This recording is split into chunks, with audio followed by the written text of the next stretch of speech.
Okay, Bismillahirrahmanirrahim. Kak Miza nak share sikit macam mana untuk kita nak detox kita punya usus, cuci usus supaya usus kita tu biar bersih, nanti dia nak senang nak serap nutrisi yang kita makan daripada sayur, buah-buahan semua ataupun suplemen. Okay, so ini kita punya usus. Okay, dia bukannya tegak sangat, dia macam ni tau. Okay, so bila kita makan nasi, makan makanan semua kan, ni yang merah ni kita anggap sebagai makanan. So dia bukan terus keluar je, tapi dia akan menempel dekat tepi-tepi ni. Ni kan, dekat tepi-tepi ni. Okay, so lepas tu orang cakap kalau kita nak detox, kita kena minum air kan. Okay, so kita minum air. Air ni dia bila kita minum, dia ada yang air tu dia tak boleh nak masuk ke dalam, ke tempat-tempat yang sempit ni. Jadi bila tak boleh nak masuk kat sempit ni, dan lama kelamaan makanan-makanan yang kita makan yang terperangkap tu, dia akan lama-lama dia jadi toksin lah. So toksin, lepas tu mungkin boleh kena kanser usus apa semua sekali. Jadi kita nak kena minum suplemen ataupun air zam-zam ke suplemen apa-apa ke kan. So untuk kita buang yang atau sitosin yang dah terperangkap ni daripada dekat-dekat usus yang sempit-sempit yang trap ni. Okay, so tengok macam mana Kak Miza cuci usus Kak Miza dengan menggunakan aloe vera. Okay, yang ini is air mineral biasa je. Okay, so Kak Miza nak tunjuk macam mana yang berlaku dekat dalam kita punya usus. Okay, so yang ni betadine. Betadine ni represent kita punya kotor-kotor yang ada dekat dalam usus kita lah kan. Kita dah makan fast food lah, pizza apa semua sekali kan. Sayur-sayur kita pun dia ada racun serangga semua kan. Jadi lama kelamaan toksin tu dia akan tersimpan dekat dalam kita punya usus lah kan. Bila toksin tu tersimpan dalam usus kita tak lancar kan. Jadi dia menyebabkan kita lemah-lemah, lesu-lesu macam tu. Okay. Maggi ni Maggi biasa je. Maggi ni represent kita punya usus lah.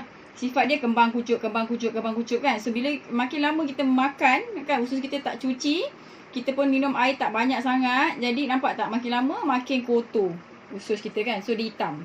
So orang cakap kalau nak cuci usus, orang cakap minum air 8 gelas satu hari. So kita pun minum lah kan.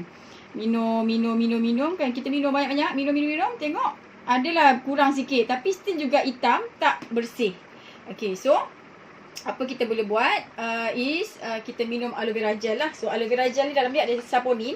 Kak Miza goncang-goncang dulu untuk keluarkan dia punya buih sabun tu. Sikit je. Okay, kita minum segini. Okay, lepas tu tengok apa jadi Kali pertama kita minum, nampak kan dia dah clear kan. Okay, kali kedua kita minum. Okay, so dia dah clear dah. Okay, sampai ke dalam-dalam Maggi tu, dalam-dalam usus kita tu pun dia clearkan juga, dia cuci juga. Jadi aloe vera gel ni actually dia ada saponin. Saponin dia boleh cuci kita punya usus. Okay, lepas tu kerak-kerak semua ditanggalkan. Okay, lepas tu bila kita minum air, nanti kerak-kerak tu semua buanglah melalui najis macam tu. Lepas tu kita pun makan nasi lagi, makan sayur apa semua kan. Makan lagi benda-benda tu kan. Jadi nampak tak? Dia dah kotoran tu dah tak terlekat dekat usus. Kenapa? Sebab dekat dalam aloe vera ni dia ada anthraquinone. So anthraquinone tu fungsi utama dia adalah untuk protect kita punya usus lah. Jadi bila kita punya usus dah bersih macam ni, so kita makan sayur ke buah-buahan, dia jadi dia terus meresap dekat dalam badan kita apa semua sekali kan. Barulah kita sihat, bertenaga macam tu. So aloe vera gel ni kita recommend sangat-sangat untuk orang-orang yang ada kencing manis, darah tinggi, kanser macam tu, sebagai ikhtiar untuk kita lebih sihat. Orang yang kena kanser, bila dia kena kemo, okay, kemo kena buat juga. So bila kemo tu sel-sel semua dah mati kan. Sel baik, sel tak baik semua dah mati. Jadi nak betulkan balik sel tu, nak bina balik sel tu, barulah kita kena ambil suplemen macam tu. Okay, so jangan elak daripada pergi jumpa doktor. Okay, so kita tengok yang ni Kak Miza nak buat ujian tenaga. Okay, so ujian tenaga. Okay, tengok kalau touch ni merah, hitam touch, lampu akan menyala. Okay, tapi bila kita masukkan dekat dalam air ni, mentol ni menyala sikit je. Maksudnya kandungan mineral dia sangat-sangat sikit. Okay, tapi bila kita masukkan dekat dalam aloe vera gel, tengok nampak tak? Dia jadi terang. Sebab apa? Sebab dekat dalam aloe vera gel ni dia ada mineral macam kalium, kalsium, magnesium semua sekali tu. Okay, so bila ada mineral ni fungsi dia untuk apa? Untuk menghasilkan sel darah merah baru. Lepas tu untuk kita proses penyembuhan lah, dan untuk bagi immediate energy. Sebab tu bila kita minum aloe vera gel ni, kita akan rasa macam bertenaga.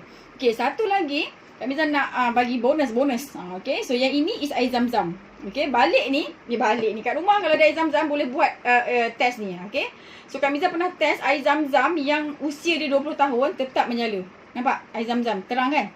Okay, so air zam-zam pun dia ada mineral. Dia ada kalsium, magnesium semua sekali lah. Sebab tu bila kita pergi Mekah, kita minum air zam-zam banyak kali, kita rasa sihat. Sebab apa? Sebab mineral yang ada dekat dalam air zam-zam tu, dia dah menyembuhkan kita, menyihatkan badan kita. Okay, so tengok macam mana usus kita boleh dicuci dengan aloe vera gel ni. Yang ni aloe vera gel. So Kak Miza masukkan dekat dalam yang toksin tadi tu. Okay, nampak tak? Dia dah bungkus dah. Warna dia pun cerah. Jadi usus kita bersih lah. Okay, yang ni tadi air biasa, air mineral biasa. Kak Miza campur sikit je dengan aloe vera. Tak semua pun. Cuba tengok apa jadi. Nampak? Dia dah makin terang kan? Sebab apa? Sebab dah ada mineral tu. Okay? Dia makin terang. Sebab tu, kita recommend sangat-sangat untuk orang yang kurang sihat, untuk ambil aloe vera gel ni supaya lebih sihat lah. So, dan orang yang masih sihat lagi, kena amalkan makanan suplemen ni supaya untuk elakkan kita daripada kena penyakit tu. Okay? So, this is very recommended untuk kita semua yang sihat ataupun yang tak sihat, kan, kanser ke, kencing manis ke, darah tinggi ke apa. Okay, untuk menjaga diri kita, untuk make sure that diri kita ni sihat lah, okay, dengan izin Allah. Okay, so sampai sini dulu. Kak Miza doakan korang semua sekali sihat dan panjang umur lah. Okay.